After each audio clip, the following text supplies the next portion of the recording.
Kalyan Dilip Sunkara versus Mahasena Rajesh. ఏమిటి వివాదం?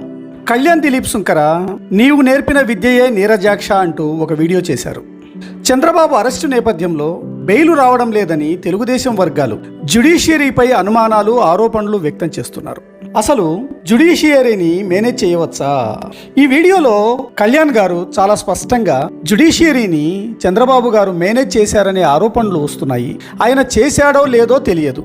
ఒకవేళ ఆయన మేనేజ్ చేయగలిగితే జగన్మోహన్ రెడ్డి కూడా చేయగలుగుతాడు అంటూ న్యాయ వ్యవస్థ తీరుతెన్నుల గురించి వివరించారు. కళ్యాణ్ దిలీప్ సుంకర గారు నాకు వ్యక్తిగతంగా తెలుసు. న్యాయవాదిగా ఇవ్వగలిగిన వారి నుండి లక్షల ఫీజు తీసుకుంటారు. అదే సమయంలో ఇవ్వలేని వారికి ఉచితంగా న్యాయ సేవలు అందిస్తారు. బాధితుల పక్షాన నిలబడి ఎన్నో కేసులు చేశారు. లోన్ యాప్స్పై ఆయన చేసిన పోరాటం చిరస్మరణీయం. మన తెలుగు మీడియా పక్షపాత ధోరణికి ప్రతీక కాబట్టి కళ్యాణ్ గారు లోన్ యాప్స్పై చేసిన పోరాటానికి అంతగా ప్రాచుర్యం లభించలేదు. ఇక రాజేష్ మహాసేన గురించి నాకు ప్రత్యక్షంగా తెలియదు, కానీ ఆయన వీడియోలు గతంలో బాగా చూసేవాడిని. వైఎస్ఆర్సీపీ ప్రభుత్వంపై ఆయన చేసే పోరాటం ముచ్చటగా ఉండేది. అద్భుతమైన వాదనా పటిమ కలిగిన వ్యక్తి. ఆయన జనసేన పార్టీలో చేరుతున్నాడు అంటే రైట్ పర్సన్, రైట్ డెసిషన్ తీసుకుంటున్నాడు అనుకున్నాను. కానీ సడన్గా ఒకరోజు ఆయన చంద్రబాబు నాయుడు గారిని కలవడం, టీడీపీ కండువా కప్పుకోవడం నన్ను ఒకంత ఆశ్చర్యానికి గురి చేసింది. ఆ తర్వాత చంద్రబాబు గారు ఇచ్చిన భారీ ఆఫర్కు పడిపోయాడని వార్తలు వచ్చాయి. దానితో మరింత ఆశ్చర్యపోయాను. ఉత్తమమైన వ్యక్తిత్వం అంటే తాను నమ్మిన సిద్ధాంతం కొరకు గట్టిగా నిలబడడం, ఎలాంటి పరిస్థితులు ఎదురైనా స్థిరత్వాన్ని కోల్పోకుండా ఉండడం, ప్రలోభానికి గురి కాకపోవడం, ఇవి మాత్రమే ఉత్తమ నాయకత్వ లక్షణాలు. ఇక విషయంలోకి వద్దాం.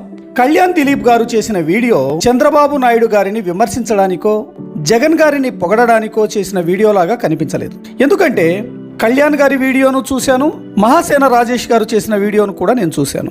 కళ్యాణ్ దిలీప్ గారు చాలా సాధారణంగా తాను విన్న ఆరోపణలను జనరలైజ్ చేస్తూ వేదాంత ధోరణిలో విషయాన్ని చెప్పారు. చంద్రబాబు గారిపై పెట్టిన సెక్షన్లకు ఈ పాటికి బెయిల్ రావాలి అన్నారు. జగన్మోహన్ రెడ్డి దుందుడుకుగా వ్యవహరిస్తున్నాడు. ఎవరైనా వ్యవస్థలను విచ్ఛిన్నం చేస్తే విచ్ఛిన్నమైన వ్యవస్థలను అందిపుచ్చుకునే మన శత్రువులు కూడా మనతో ఆడుకుంటారు, ఆడుకునే అవకాశాలుంటాయి అన్నది చరిత్ర చెబుతున్న నిజం. ప్రొసీజర్ వైలేషన్ అన్నది ఎప్పుడూ కరెక్ట్ కాదు అంటూ తనదైన శైలిలో వ్యాఖ్యానాలు చేశారు. నిజమే కదా? ఇక్కడ చాలా స్పష్టంగా జగన్మోహన్ రెడ్డి దుందుడుకుగా వ్యవహరిస్తున్నాడు అని కళ్యాణ్ గారు స్పష్టం చేశారు. అక్కడ స్పష్టత ఉన్నప్పుడు భుజాలెందుకు తడుముకోవాలి? మహాసేన రాజేష్ గారు టీడీపీ అధికార ప్రతినిధిని అని చెప్పుకున్నారు. కానీ కళ్యాణ్ దిలీప్ గారు జనసేన అధికార ప్రతినిధి కాదు. రాజేష్ గారి మాట తెలుగుదేశం పార్టీ మాట, కానీ కళ్యాణ్ గారి మాట జనసేన మాట కాదు. జగన్పై కేసులు పెట్టినప్పుడు టీడీపీ అధికారంలో లేదు.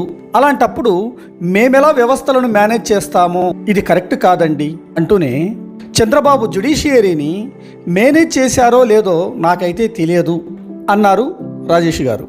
కానీ ఇప్పుడెందుకు ఈ టాపిక్ అంటూ కళ్యాణ్ దిలీప్ గారిని ప్రశ్నించారు. విషయం తెలియనప్పుడు అది తెలుసుకుని మాట్లాడి ఉంటే బాగుండేదేమో. ఇక్కడ రాజేష్ గారు క్లారిటీగా ఉన్నట్టుగా కనిపించడం లేదు. చంద్రబాబు గారిని తప్పుడు కేసులో అన్యాయంగా అరెస్టు చేసి జైలులో పెట్టారు. బెయిల్ పిటిషన్ వేస్తే బెయిల్ వాయిదా వేస్తున్నారు.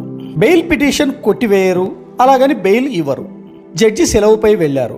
అలాంటప్పుడు అనుమానాలు వస్తాయి కదా అని రాజేష్ మహాసేన ధర్మ సందేహాన్ని వ్యక్తం చేశారు. ఇది అసలు పాయింట్. జ్యుడిషియరీలో మేనేజ్మెంట్ ఉండదు అని కన్ఫర్మ్ చేసి చెప్పవచ్చు కదా మీరు లాయర్గా అంటూ కళ్యాణ్ దిలీప్ గారికి ఉచిత సలహా కూడా ఇచ్చారు. ఇక్కడ రాజేష్ గారు తెలుసుకోవాల్సింది ఏమిటంటే జ్యుడిషియరీపై అనుమానం వ్యక్తం చేయవచ్చు, అలా ఉంటుంది ఇలా ఉంటుంది అని అభిప్రాయం వ్యక్తం చేయకూడదు. ఇక్కడ కళ్యాణ్ గారు చాలా స్పష్టంగా చెప్పకనే చెప్పారు. జ్యుడిషియరీని మేనేజ్ చేయడం అనే అంశంపై గతంలో చంద్రబాబు కూడా జ్యుడిషియరీని మేనేజ్ చేశాడనే ఆరోపణలు వచ్చాయి. ఆయన చేశాడో లేదో తెలియదు. అంటే ఇక్కడ ఆరోపణలు మాత్రమే ఉన్నాయి, ధృవీకరణ లేదు. ఒకవేళ చేయగలిగి ఉంటే జగన్ కూడా చేయగలుగుతాడు అని స్పష్టం చేశాడు. అంటే ఇక్కడ చంద్రబాబుపై వచ్చినవి ఆరోపణలైతే నేడు తెలుగుదేశం వారు చేస్తున్నవి కూడా ఆరోపణలే. నాడు చంద్రబాబు గారిపై వచ్చిన ఆరోపణలు నిజమే అయితే నేడు టీడీపీ చేస్తున్న ఆరోపణలు కూడా నిజమే. దీనికి క్లారిటీ ఇవ్వాల్సింది టీడీపీ వర్గాలే. టీడీపీ జనసేన పొత్తు ఉంది కాబట్టి మీరు ఇలాంటి విశ్లేషణలు చేయడం ద్వారా కన్ఫ్యూజన్ వస్తుంది కదండి అంటూ సన్నాయి నొక్కులు నొక్కారు. అంటే పొత్తు ఉంది కాబట్టి తెల్ల కాగితం లాంటి పవన్ కళ్యాణ్ కూడా చంద్రబాబు బురద అంటించుకోవాలనా రాజేష్ గారి ఉద్దేశం? ఇక రాజేష్ గారు రంగా గారి ప్రస్తావన తెచ్చారు. అది అప్రస్తుతం అనుకుంటా. రాజేష్ గారు పొత్తు ప్రస్తావన తీసుకువచ్చారు. నిజమే, పొత్తు ధర్మం ఇరు పార్టీలు పాటించాలి. ఈ విషయంపై పవన్ కళ్యాణ్ గారు జనసేన శ్రేణులకు స్పష్టమైన ఆదేశాలు ఇచ్చారు. టీడీపీ నాయకులను గౌరవించండి అని. మరి మీ పార్టీ నుండి అలాంటి ప్రకటన ఎవరైనా ఇచ్చారా? నిన్నటికి నిన్న విజయవాడలో టీడీపీకి చెందిన నాయకులు కానిస్టేబుల్ కొడుకు ఎలా ముఖ్యమంత్రి అవుతాడు, అతడి క్వాలిఫికేషన్ ఏమిటి అని వాడకూడని పదాలతో అవమానకరంగా జనసేనాని మాట్లాడితే వాటిపై ఎంతమంది టీడీపీ నాయకులు స్పందించారు? పోనీ అధికార ప్రతినిధిగా వారికి ఇది తప్పు అని మీరేమైనా చెప్పారా?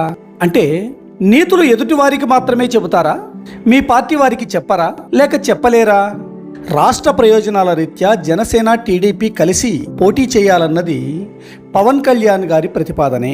అయినంత మాత్రాన జనసేనకు 10 సీట్లు ఇస్తాం, 15 సీట్లు ఇస్తాం అంటూ ఉద్దేశపూర్వకంగా అవమానకరంగా మాట్లాడే టీడీపీ నాయకులను ఎందుకు కట్టడి చేయలేకపోతున్నారు? గౌరవం అన్నది ఇచ్చిపుచ్చుకునే ఆభరణం. రాజేష్ గారు కులాల గురించి, గొడవల గురించి ప్రస్తావించారు. మంచిదే. ఇదే కళ్యాణ్ దిలీప్ గారి కామనర్ లైబ్రరీ ఛానల్పై రిపోర్ట్స్ కొట్టి ఛానల్ను బ్లాక్ చేయించిన టీడీపీ కుట్రను మర్చిపోవాలా? మెదడు పొరల్లోండి పూర్తిగా డిలీట్ చేయాలా? పెట్టుడు కేసులు పెట్టించి కళ్యాణ్ను జైలుకు పంపించిన సంఘటనలు చెరిపివేయాలా? కేవలం ముద్రగడ మీటింగ్కు వెళ్లారనే నెపంతో అర్ధరాత్రి అరెస్టులు చేయించిన వేలాది మంది కాపులందరూ చంద్రబాబు గారి దాష్టీకాలను మర్చిపోవాలంటారా? రాజేష్ గారు చివర్లో మేము నాయకులకు మాత్రమే అర్థమవుతాం, అనుచరుల బ్రెయిన్కు మేము అందం, మేము అర్థం కాము అంటూ తాను కూడా చంద్రబాబు పవన్ కళ్యాణ్ స్థాయి వ్యక్తినని చెప్పుకున్నట్లుగా అనిపించింది. చూసేవాళ్ళకి అది కాస్త ఎబ్బెట్టుగా అనిపించదా?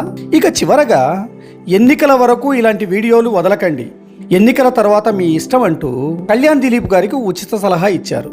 నాకు ఇది సలహాలాగా అనిపించలేదు, ఆదేశంలాగా కనిపించింది. రాజేష్ మహాసేన కళ్యాణ్ దిలీప్ సుంకరకు సలహా ఇవ్వగలిగే స్థితిలో ఉన్నారా? ఎందుకంటే కళ్యాణ్ దిలీప్ నాకు తెలిసి 4 భాషల్లో అనర్గళంగా మాట్లాడగలరు. ఏ విషయాన్నైనా చాలా లోతుగా విశ్లేషణ చేయగలరు. చిన్న వయసులోనే అపారమైన పరిణతి కలిగిన వ్యక్తి. అన్నింటికీ మించి బాధితుల పక్షాన ప్రజా ప్రయోజనాల కొరకు నిస్వార్థంగా పోరాటం చేస్తున్న న్యాయవాది. మరి అలాంటి వ్యక్తికి సలహాలు ఇవ్వడము, ఆదేశాలు జారీ చేయడం రాజేష్ మహాసేనకు సమంజసమో కాదో ఆయన విజ్ఞతకే వదిలేస్తున్నాం. ఇక జన సైనికులు మౌనంగా ఉన్నారు అంటే టీడీపీ చేసిన దాష్టీకాలన్నీ మర్చిపోయారని కాదు, కేవలం పవన్ కళ్యాణ్ గారి ఆదేశాల మేరకు మాత్రమే మనసులో నొప్పి ఉన్నా తమ అధినాయకుడి ఆదేశాల మేరకు అణచిపెట్టుకుంటున్నారు అంతే. పొత్తు అంటే గౌరవప్రదమైన పొత్తు. తేడా రాకుండా చూసుకోవాల్సిన బాధ్యత టీడీపీ నాయకులదే. ఎందుకంటే ఇటువైపు జనసేన వెరీ క్లియర్, ఒకే మాట ఒకే నిర్ణయం, అది పవన్ కళ్యాణ్దే. చివరగా ఒక్క మాట ఏమిటంటే, మహాసేన రాజేష్ను చూసినప్పుడు జయప్రద, రోజా, దివ్యవాణి, కవిత వంటి నేతలు గుర్తుకొచ్చారు. భవిష్యత్తులో అలాంటి స్థితి మన రాజేష్ మహాసేన గారికి రాకూడదని మనస్ఫూర్తిగా కోరుకుంటున్నాను. జై హింద్.